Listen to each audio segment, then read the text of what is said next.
Baik pemirsa, lembaga survei tentu tidak hanya memotret bagaimana suara dukungan masyarakat, suara pilihan masyarakat terhadap bakal calon presiden, tetapi juga pada bakal calon wakil presiden, terutama kemana arah suara dukungan dari organisasi ataupun juga ormas-ormas Islam, termasuk di dalamnya adalah NU, baik itu anggota aktif maupun anggota yang non-aktif. Nah untuk itu kita akan melihat bagaimana hasil survei yang dilakukan oleh indikator politik, dan untuk bisa memberikan dan juga menjabarkan lebih lanjut lagi, sudah terhubung kita dengan Mas Burhanuddin Muhtadi dari Indikator Politik Indonesia. Assalamualaikum warahmatullahi wabarakatuh. Selamat malam Mas Burhanuddin. Malam Putri.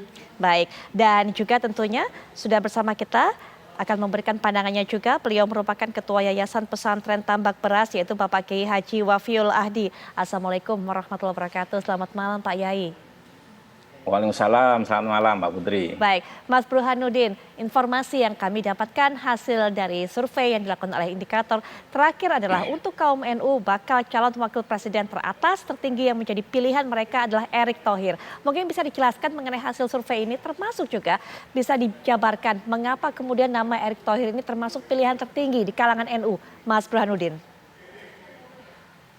Ya, terima kasih. Ini survei dilakukan khusus di Jawa Timur dengan sampel yang cukup besar, 1.810 responden. Dan mengapa Jawa Timur yang kita survei secara khusus? Karena Jawa Timur adalah provinsi kunci, battleground. Jadi sejak 2004, era Pilpres secara langsung dilakukan sampai terakhir 2019, itu tidak ada capres yang menang secara nasional tanpa memenangkan Jawa Timur. Jadi Jawa Timur adalah kunci. Nah, kalau kita lihat peta secara nasional, Putri, itu kan tidak ada pemenang terutama peringkat pertama dan kedua karena selisihnya sangat tipis antara Pak Prabowo dengan Ganjar. Secara nasional itu statistically dead head. Kita tidak tahu karena dalam margin of error selisih kedua capres ini. Nah, pertanyaan yang muncul kemudian adalah apa yang menentukan? Yang menentukan adalah cawapres. Kalau misalnya cawapres punya kontribusi secara elektoral. Nah, pertanyaan berikutnya selain cawapres, apa? Jawa Timur.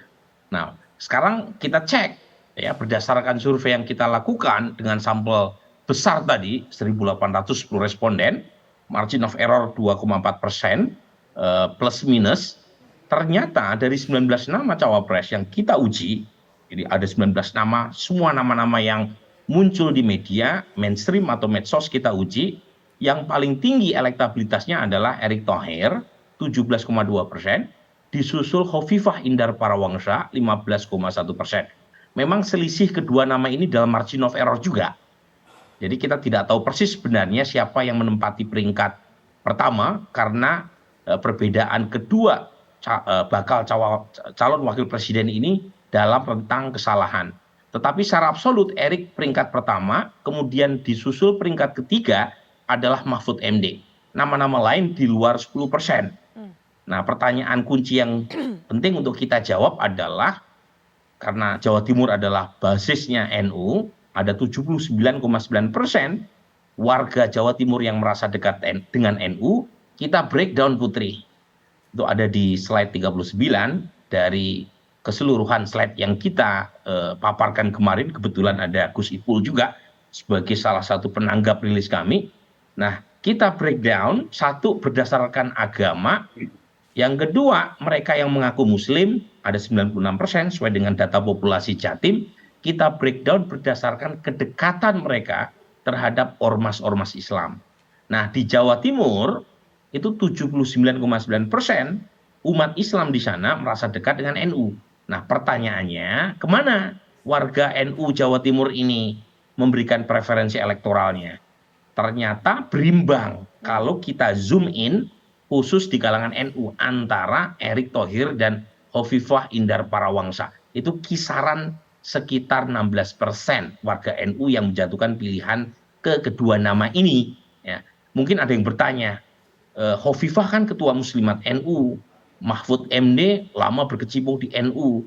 Nah, kenapa Erick yang relatif belum terlalu lama aktif di NU sebagai anggota kehormatan Banser dan ketua panitia Harlah tiba-tiba muncul ya sebagai favorit warga NU, bahkan mengalahkan beberapa nama seperti Muhaimin Iskandar.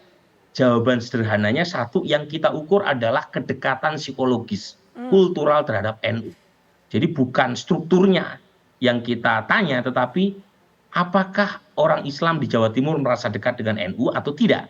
Nah, dari situ kita breakdown berdasarkan pilihan cawapres, dan ternyata warga NU Jawa Timur itu spektrum pilihannya sangat luas. Nah, tetapi ada satu yang menarik juga nih Putri. Iya. Nah, bagaimana dengan warga Muhammadiyah di Jawa Timur? Nah, di sini keunggulan Erik lebih telak ya dibanding warga Muhammadiyah yang memilih ya bakal calon wakil presiden yang lain. Apalagi misalnya orang Islam yang tidak dekat dengan ormas Islam manapun.